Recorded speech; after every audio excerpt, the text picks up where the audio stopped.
PSSI cari pemain keturunan yang merumput di Liga Qatar. PSSI berencana untuk mencari pemain keturunan Indonesia yang berada di Qatar. Kabar ini diungkapkan langsung oleh Ketua Umum PSSI, Muhammad Iryawan.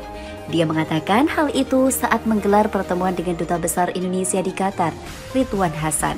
Seperti diketahui, Muhammad Iryawan kini sedang berada di Qatar dalam agenda pembukaan Piala Dunia 2022. Saat bertemu dengan Ridwan Hasan, ini Muhammad Iryawan mendapatkan informasi terkait adanya beberapa pemain keturunan yang bermain di Qatar. Kemudian muncullah dua nama yang disoroti Muhammad Iryawan. Mereka adalah Fahri Agri dan Khuwailid Mustafa. Menariknya, dua nama di atas sudah tak asing bagi pecinta sepak bola Indonesia. Fahri Agri sebelumnya pernah bergabung dengan Persija Jakarta pada tahun 2019. Namun penampilannya tidak mengesankan hingga akhirnya hanya bermain setengah musim. Sementara itu, Khuwailid Mustafa sempat dikabarkan menjadi incaran pelatih timnas Indonesia Sintayong pada tahun 2021. Saya banyak mendapatkan informasi dari Bapak Dubes bahwa banyak anak-anak keturunan Indonesia yang saat ini menggeluti sepak bola di Qatar, tulis Muhammad Iryawan.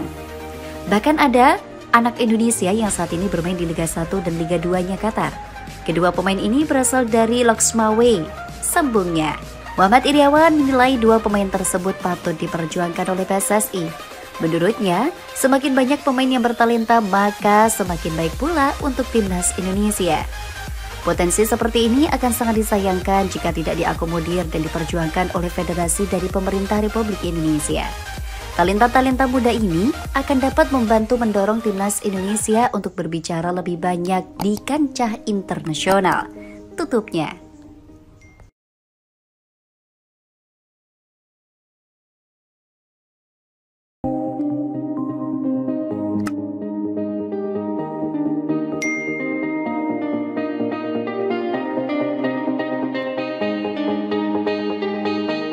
Punya banyak pemain top, ini 3 opsi formasi timnas Indonesia di Piala AFF 2022.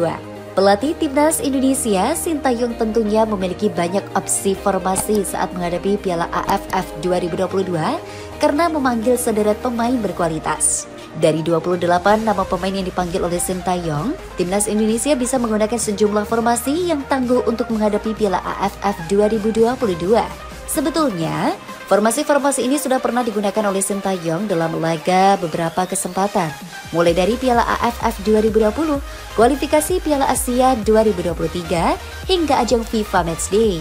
Dari beberapa ajang itu pula, formasi-formasi ini sudah terbukti keampuhannya, terutama diterapkan ketika menghadapi lawan-lawan dengan karakter khusus.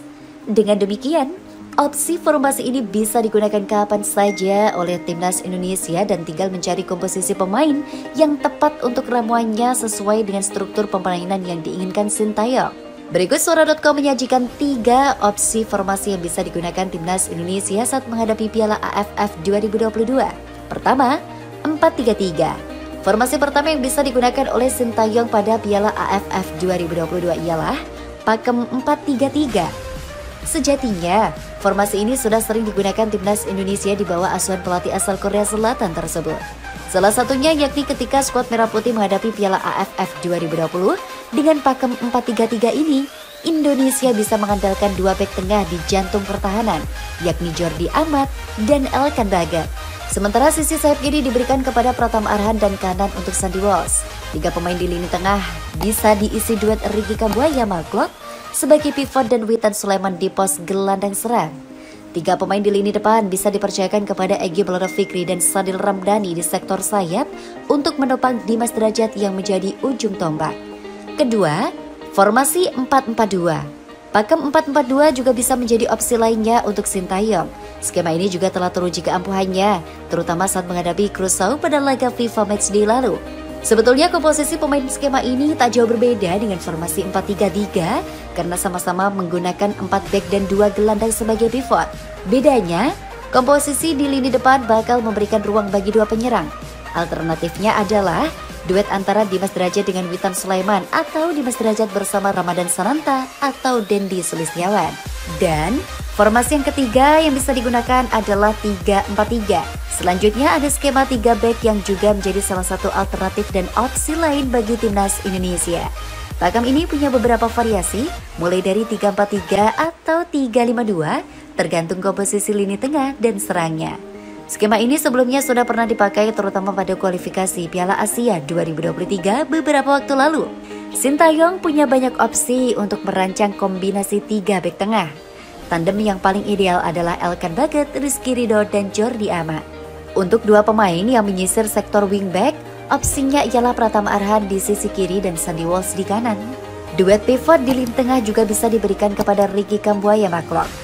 Adapun 3 pemain di lini serang, sama seperti pakem 4-3-3 sebelumnya, yakni Egy dan Sadil di sektor sayap untuk memberikan servis kepada Dimas Derajat di ujung tombak.